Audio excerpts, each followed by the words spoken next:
What is true evil? Is it a monster lurking in the shadows of our nightmares? Or is it something far more ordinary, a familiar face in the crowd? The story of Fritz Haarmann forces us to confront this unsettling question. He was not a creature from a distant land or a myth whispered in hushed tones. He was a man who walked the streets of Hanover. He sold cheap meat and old clothes. He was a neighbor, a familiar sight in the post-war chaos of the Weimar Republic. People knew him. They even trusted him.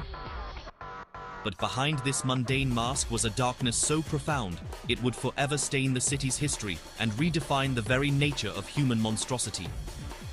The Hanover of the early 1920s was a city struggling to find its footing. It was a place of desperation, filled with lost souls and displaced young men seeking work, food, or simply a place to sleep. This environment, rife with poverty and anonymity, became Haarmann's hunting ground. He moved through the crowds at the central train station, his eyes scanning for the vulnerable, the boys and young men with no one to miss them. He offered them a meal, a warm bed, a moment of respite from their harsh reality. His kindness was a carefully constructed trap, a prelude to a horror that no one could have imagined was unfolding right under their noses. The nickname given to him by the press, the Vampire of Hanover, evokes images of gothic horror, of a supernatural being. But the reality was far more grounded, and therefore more terrifying. The moniker arose from his specific, brutal method of killing. He would bite his victims in the neck, severing their carotid artery in a moment of savage frenzy. This act, so primal and visceral, was not born of vampiric lore, but of a deeply disturbed and violent human impulse. It was this chilling detail that captured the public's imagination and cemented his place as one of Germany's most infamous killers, a symbol of the darkness that can hide in plain sight. Before you truly understand the depths of his crimes, you must first understand the man. This is not a story of a phantom or a demon. It is the story of Friedrich Heinrich Karl Haarmann, a person born into this world just like any other. His journey from a troubled child to a police informant, and finally to a prolific serial killer, is a chilling testament to the fact that the most terrifying monsters are not those from fiction. They are the ones who are real. They are the ones who live among us, their true nature concealed until the day their mask finally slips, revealing the abyss that lies beneath.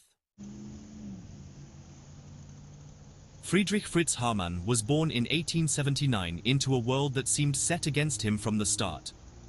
He was the youngest of 6 children, born into a family dominated by a tyrannical and abusive father.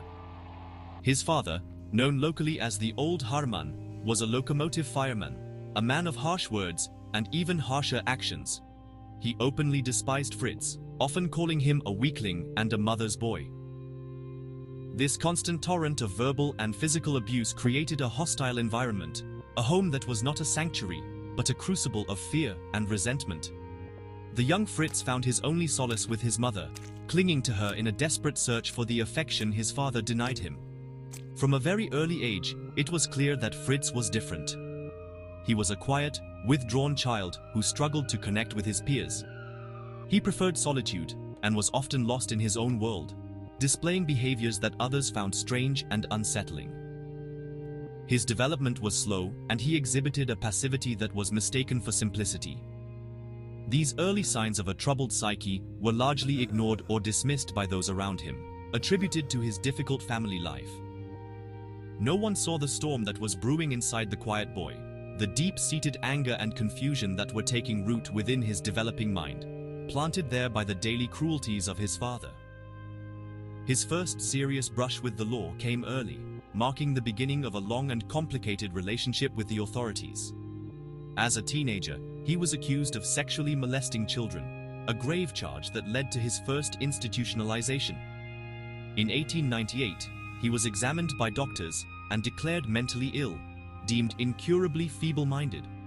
This diagnosis resulted in his confinement to a psychiatric hospital in Hildesheim. It was meant to be a place of treatment, a way to protect both society and himself. Instead, it became just another chapter in his life of confinement, reinforcing his status as an outcast, someone fundamentally broken and set apart from the normal world. However, Haarmann was more cunning than the doctors believed. After 6 months, he managed to escape the institution, fleeing to Switzerland to avoid being sent back. This act of defiance demonstrated a resourcefulness and a will to control his own destiny that belied the diagnosis of being feeble-minded.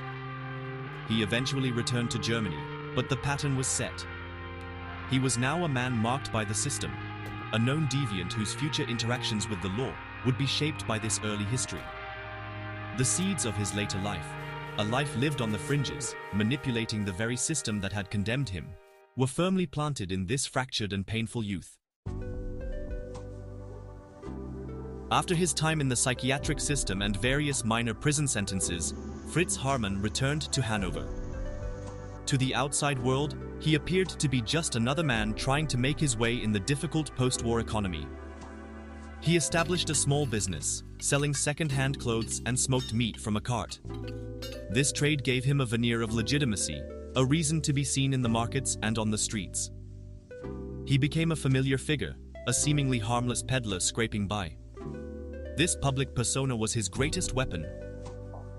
Nobody suspected that the cheap sausages he sold might have a gruesome origin, or that the clothes on his cart once belonged to young men who had vanished without a trace. His ability to blend in was enhanced by an astonishing development. He became a police informant. In the chaotic and crime-ridden streets of Hanover, the police were overwhelmed. They needed eyes and ears in the city's underbelly, particularly around the central train station, a hub for criminals, vagrants, and runaways. Haarmann, with his knowledge of the streets and his unassuming appearance, was the perfect candidate. He provided tips and information, helping the police make small arrests. This role granted him an incredible level of trust and a degree of authority that he would exploit with deadly precision. He was now operating with the implicit protection of the law. This connection to the police gave him a powerful tool for luring his victims. When he approached a young, disheveled man at the train station, he could present himself as a friend of the authorities. He would often flash a fake police badge, or simply mention his connections, offering to help the boy avoid trouble. To these desperate young men, Haarmann appeared as a savior, a kind older man who could offer them a meal and a safe place to stay for the night. This promise of security and protection was an irresistible lure. The trust he manufactured was absolute, disarming his victims completely as he led them away from the station and toward his small attic apartment at Neue Straße 8. Inside that apartment, the mask of the helpful citizen would fall away. The trust he had so carefully cultivated was merely a means to an end. The young men, believing they were in safe hands, would follow him into a space from which they would never emerge. The police, his supposed colleagues, remained oblivious.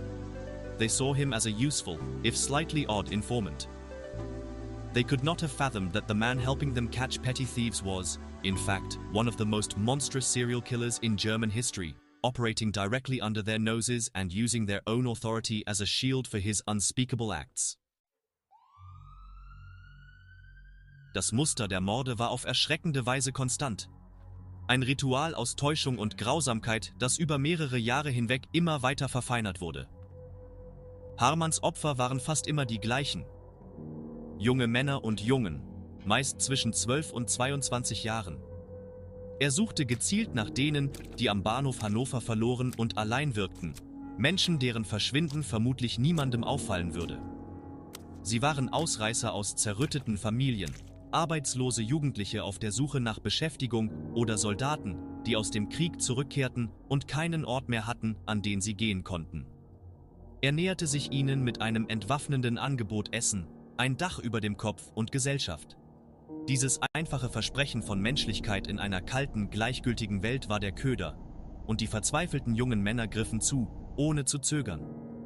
Hatte ein Opfer zugestimmt, ihn zu begleiten, führte Haarmann es in seine kleine, schäbige Dachgeschosswohnung zurück. Dort setzte er die Fassade der Großzügigkeit fort, bot eine Mahlzeit und ein Gespräch an. Er schuf eine trügerische Sicherheit, wiegte seinen Gast in Entspannung. Haarmann war geduldig, wartete auf den richtigen Moment zum Zuschlagen. Die jungen Männer, dankbar für Wärme und Essen, hatten keinen Grund, das Grauen zu ahnen, das ihnen bevorstand. Sie waren in der Wohnung eines Mannes, der ihnen zu helfen schien, vielleicht sogar Kontakte zur Polizei hatte. Sie waren völlig schutzlos, gefangen in der Höhle des Räubers, ohne es zu merken. Der Angriff, wenn er kam, war plötzlich und brutal. In einem Moment seiner Wahl, oft wenn das Opfer ahnungslos oder eingeschlafen war, stürzte sich Haarmann auf den jungen Mann.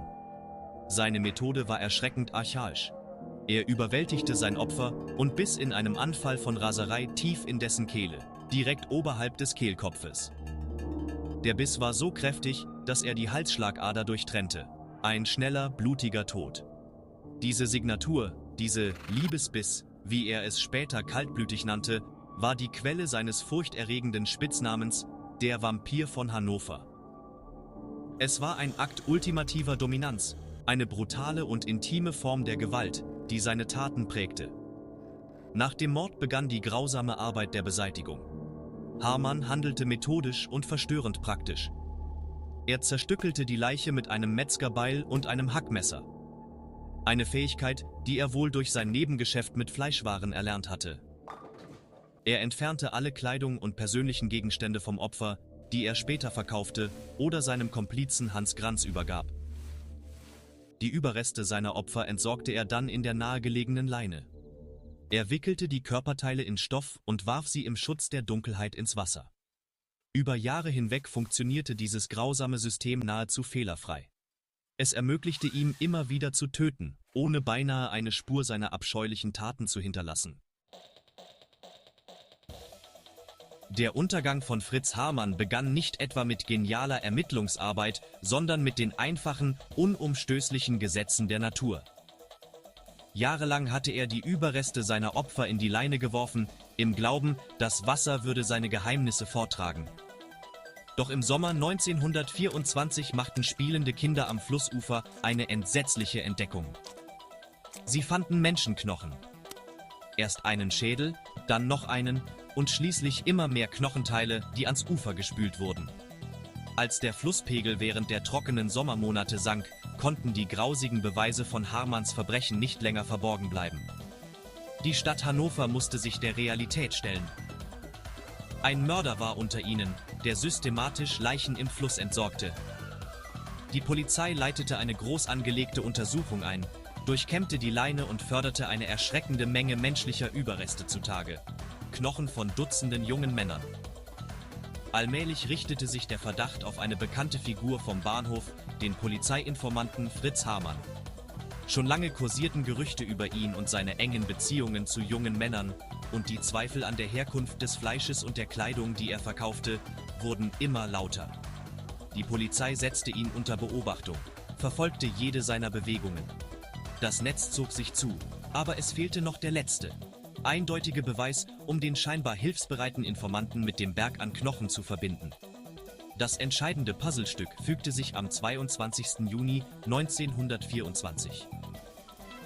Die Polizei nahm Haarmann im Zusammenhang mit dem Verschwinden eines jungen Mannes namens Fromm fest, der zuletzt in seiner Gesellschaft gesehen worden war. Bei der Durchsuchung seiner Wohnung in der Neuen Straße 8 fanden die Ermittler zahlreiche persönliche Gegenstände und Kleidungsstücke, die vermissten Jungen gehörten. Die Beweislast war erdrückend. Angesichts der unwiderlegbaren Beweise in seiner eigenen Wohnung brach Haarmanns Fassade schließlich zusammen. Er begann zu gestehen. In einer Reihe von Verhören schilderte er seine Verbrechen ruhig und sachlich, als würde er von einem gewöhnlichen Arbeitstag berichten. Er gab die Morde an mindestens 24 jungen Männern zu, doch die wahre Zahl dürfte weitaus höher liegen. Der Prozess gegen Fritz Haarmann wurde zu einer Mediensensation und erschütterte eine ganze Nation, die vom Ausmaß und der Brutalität seiner Taten schockiert war. Reue zeigte er keine. Seine Aussagen ließen den Gerichtssaal erstarren.